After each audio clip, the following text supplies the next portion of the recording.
있는 그대로 날 것을 그대로 보여드리는 한국 여론방송의 여론뉴스 홍순빈입니다.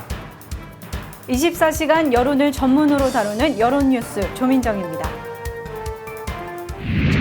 새정치민주연합 문재인 대표가 해킹 의혹에 침묵하는 박근혜 대통령을 향해 공세의 포문을 열었습니다. 새누리당은 연일 노동개혁에 박차를 가하고 있습니다. 김무성 새누리당 대표는 노동개혁은 피할 수도 피해서도 안 되는 과제라고 강조하며 노동계와 활발한 대화에 나서겠다고 밝혔습니다. 본격적인 휴가철을 앞두고 유행성 결막염에 걸린 환자가 지난해보다 45% 늘었다고 합니다. 여름 휴가철 유행성 결막염을 예방하기 위한 방법을 알아보겠습니다. 고 박정희 대통령과 노무현 대통령의 지역 간 그리고 여야 간 지지율을 비교 분석한 자료가 화제가 되고 있습니다. 자세히 알아보겠습니다. 지난 14일 국가정보원장은 국정원의 개인 휴대폰과 컴퓨터에 대한 해킹 의혹에 대해 해킹 프로그램은 구입했으나 국민들을 상대로 사용한 적은 없다고 해명한 바 있죠. 해명 후에도 국정원 불법 해킹 의혹은 끊임없이 이어졌고 이후 국정원 직원 임모 과장의 자살로 해킹 의혹에 대한 국민의 관심은 점점 더 커지고 있습니다. 최근 의혹과 관련해 여론조사를 실시한 결과입니다. 국정원 해킹 의혹에 관해 내국인도 사찰했을 것이라는 의견이 52.9%로 과반수를 넘었습니다. 그리고 22일 새정치민주연합 문재인 대표는 해킹 의혹에 침묵하는 박근혜 대통령을 향해 공세의 포문을 열었습니다. 22일 열린 최고위원회에서 야당 투톱은 물론 대다수 최고위원들은 대통령을 향해 직격탄을 날리며 공세 수위를 한층 끌어올렸는데요. 문재인 대표는 최고위원회에서 국정원을 몰카 삼아 국민을 불법 사찰했다는 의혹에도 박근혜 대통령이 긴 침묵에 있는 건 참으로 이해할 수 없다고 지적했습니다. 이어 민주정부에서 근절됐던 정보기관의 구시대적 행위가 박근혜 정부에서 계속 반복되고 있다며 국정원을 국가안보가 아닌 정권안보를 위해 활용하고 있다고 주장했습니다. 이종걸 원내대표 역시 과거의 망령을 끊으면서 미래를 보고 달려가느냐, 망령에 불과한 대국민 사찰 의혹에 사로잡힌 채 2년 반을 통째로 날리느냐 결정의 시간이다. 대통령에게 시간이 없다고 압박했습니다. 유은혜 대변인은 이날 브리핑에서 대통령의 침묵은 지금 국민적 의혹의 대상이 된 국정원을 두둔하고 비호하는 것과 다름없다며 박근혜 대통령은 불법 해킹 사실을 알고 있었는지 또 이를 승인했는지 밝혀야 한다고 촉구했습니다. 야당은 거침없는 총공세와 국민들의 끊임없는 의혹 제기에 박 대통령은 어떤 입장을 취하게 될지 주목됩니다. 김무성 새누리당 대표는 노동개혁이 피할 수도 피해서도 안 되는 과제라고 강조하며 노동계와의 채널을 구축해 나갈 것이라고 밝혔습니다. 노동개혁에 관한 조금 더 자세한 이야기 나눠보도록 하겠습니다. 네, 22일 김무성 새누리당 대표는 당 최고 중진 연석회의에서 노동개혁은 피할 수도 없고 또 피해서는 안 될 과제라고 강조했습니다.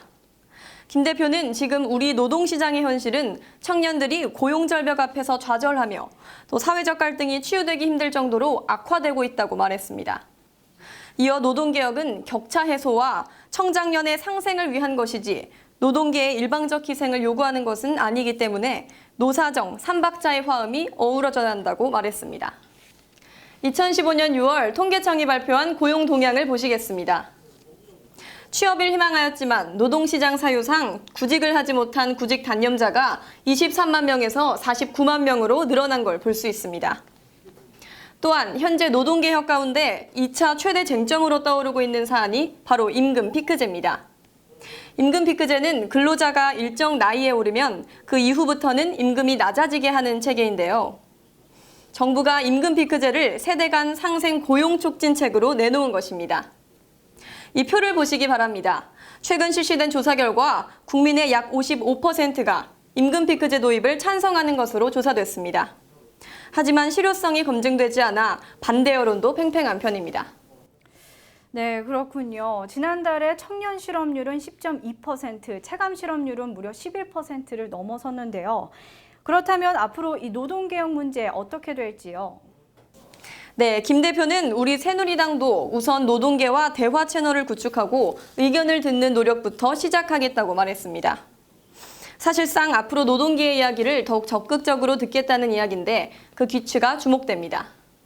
질병관리본부에 따르면 지난해와 올해 28주 동기간 대비해 환자 수 1000명당 유행성 결막염 환자 수는 16.9명에서 24.5명으로 45% 늘어났습니다. 급성출혈성 결막염은 재원 환자 수는 1.5명에서 2.9명으로 93% 증가했습니다. 또한 올해 27주 원 환자 수는 1000명당 유행성 결막염 환자 수는 23.1명, 급성출혈성 결막염 환자 수는 2.7명입니다. 이에 비해 28주의 환자 수가 모두 증가했습니다. 특히 온도나 습도, 바이러스 생존과 전파에 더 적합한 여름철에는 전염될 가능성이 높아져 주의가 요구됩니다. 유행성 각막염은 위생에 대한 인식이 부족한 경우가 많은 10대 소아 청소년 사이에서 발생하는 경우가 많아 여름 휴가철 각별한 관심이 필요합니다. 네, 지난 1월이었습니다. 오바마의 국정 지지율이 48%로 15개월 만에 반대율을 앞선 바 있었는데요. 당시 쿠바와의 국교 정상화 단행 조치가 미국 내 히스패닉 유권자들에게 많은 지지를 받은 결과라는 분석이 나왔었습니다. 이같이 미국 내에서 꽤 많은 지지를 받았던 미국과 쿠바와의 국교 정상화, 지난 1961년 쿠바 공산혁명으로 관계가 단절된 이후 무려 45년 동안 미국이 가져온 외교 과제였습니다. 그리고 지난 20일 미국과 쿠바가 두 나라 사이의 수도에서 대사관을 개설하면서 양국 관계는 우호적으로 바뀌었습니다. 자세한 소식 박현실 기자가 전합니다. 미국의 수도 워싱턴 DC 하늘에 54년 만에 쿠바 국기가 개영되고 있습니다. 쿠바 대사관 재개설 행사에는 미국 관리들을 포함해 양국에서 500여 명이 참석해 역사적 순간을 지켜봤습니다. 이번 행사를 위해 미국을 방문한 브루노 로드리게스 외교부 장관은 기념사에서 피델 카스트로 전 국가평의회 의장의 지도력 덕분이라고 규정했습니다. 이에 앞서 미국 국무부는 청사 1층 로비에 미국과 외교 관계를 맺은 192개국 깃발 사이에 쿠바 국기를 추가했습니다. 쿠바의 수도 아바나에서도 미국 대사관이 문을 열고 대사관 업무를 재개했습니다. 다만 기념행사는 다음 달 중순 존 케리 미 국무장관이 쿠바를 방문하는 시기에 맞춰 진행할 예정입니다. 양국 국교 완전 정상화에 대해 미국 내 카스트로 비판 세력들은 오바마 대통령이 쿠바에서 자행되고 있는 인권 탄압 사항을 무시하고 있다고 비난했습니다. 미국과 쿠바의 국교 정상화로 버락 오바마 대통령은 앞으로 이란 핵 합의를 실행하는 과제에 집중할 것으로 보입니다. 오바마 대통령은 쿠바 문제에 이어 이란 문제까지 마무리하게 되면 이슬람 무장단체인 이슬람 국가 IS 격퇴 전략에 집중할 것으로 예상됩니다. 이로써 미국과 국교를 맺지 않은 나라는 북한과 이란, 부탄 세 나라뿐입니다. 지자체 소식 오늘은 대전으로 가봅니다.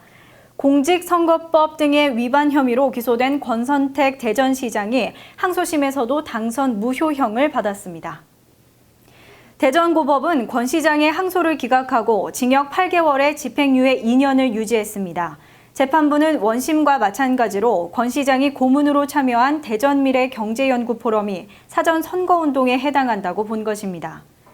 포럼이 권 시장의 시장 당선을 목적으로 설립돼 활동했고 따라서 포럼 회비도 정치자금 부정수수에 해당한다고 판단했습니다. 1심 재판에서 논란이 된 압수수색과 관련해서도 2차 압수수색 자료를 모두 증거로 인정해 검찰 손을 들어줬습니다. 권 시장은 죄는 인정하지만 당선 무효형은 가혹하다며 상고하겠다는 뜻을 내비쳤는데요. 상고할 경우 최종 재판 결과는 10월에 나올 전망입니다. 항소심에서도 당선 무효형을 선고받으면서 권 시장은 정치 인생의 최대 위기를 맞게 됐습니다. 최종심에서 권 시장이 징역형을 확정받으면 시장 당선은 무효가 되고 앞으로 10년 동안 다른 선거에도 출마할 수 없게 됩니다. 최근 한국사회여론연구소에서 박정희 대통령과 노무현 대통령에 대한 여론조사를 실시했는데 이번에는 두 전직 대통령을 각각 얼마나 선호하는지 따로 물었습니다. 응답자의 65%가 노무현 대통령을, 63%가 박정희 대통령을 좋아한다고 응답했습니다. 노무현 대통령에게 호감을 보인 주요 계층인 호남 거주자의 45%, 20대의 46%, 화이트 컬러의 47%, 진보 계층의 47%가 박정희 대통령에게도 호감을 보였습니다. 반대로 박정희 대통령에게 호감을 보인 주요 계층인 대구 경북 지역 거주자의 56%, 60세 이상의 36%, 농림수산업 종사자의 66%, 주부의 51%, 보수계층의 44%가 노무현 대통령에게도 호감을 표시했습니다. 박정희 대통령은 빈곤의 시대를 넘어 근대화의 기틀을 마련해 놓았고 높은 경쟁 성장률로 산업화를 성공시켰습니다. 노무현 대통령은 권위주의 시대를 넘어섰고 국민소득 2만 불을 달성하면서 대한민국은 선진대열에 합류할 수 있었습니다. 시대를 초월하는 공통의 노력도 있었습니다. 밖으로는 민족 자강을, 안으로는 지역 균형 발전을 염원했습니다. 여러분들은 호감이 가는 사람을 생각했을 때 어떤 사람이 떠오르시나요? 최근 연구에 따르면 호감은 외모나 재능 등에 따르지 않는다고 합니다.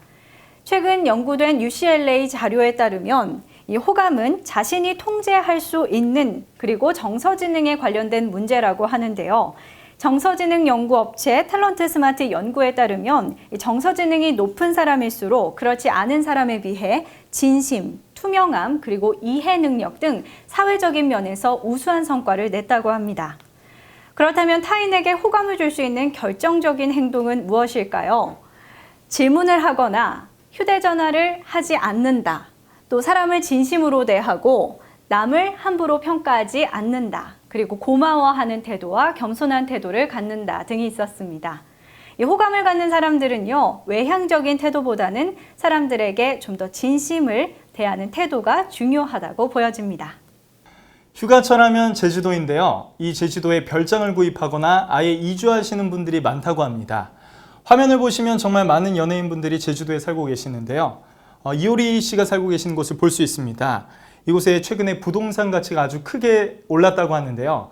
부동산 투기 목적이 아니라 조용히 살 목적으로 가셔서 친환경 소재로 집을 지었고요. 음악실도 아주 잘 꾸며놓았다고 합니다. 박지성 씨의 별장은 제주도 애월 해안도로에서 조금 떨어진 지역에 위치해 있습니다. 특히 바다가 보이는 풍경은 아름답지만 화려함과는 거리가 멀어서 시골집 같은 느낌을 자아내는 것으로 알려졌습니다. 최근에 박지성 부부와 양가 부모는 2박 3일 동안 이곳에서 아주 좋은 시간을 보냈다고 합니다. 교육 때문에 제주도로 가시는 분들도 있다고 하는데요. 제주도에 국제학교가 있어서 자녀 교육 목적으로 김희애 씨도 제주도에 별장을 구입했다고 합니다. 제주도의 가치가 상승하며 해외 부호들이 제주도에 땅을 구입하려는 이 시점에 연예인들을 포함해 많은 분들이 제주도로 오는 것은 바람직한 현상이라고 볼 수 있습니다. 참고로 저희 사장님도, 저희 대표님도 제주도 분이신데요. 얼마 전에 오랫동안 소유하고 계셨던 땅을 팔아서 아주 후회하며 통곡하고 계십니다. 그래서 저희 전 직원들도 아주 눈치를 보고 있습니다. 국민의 속마음, 속생각을 담는 여론 뉴스로 다시 찾아뵙겠습니다.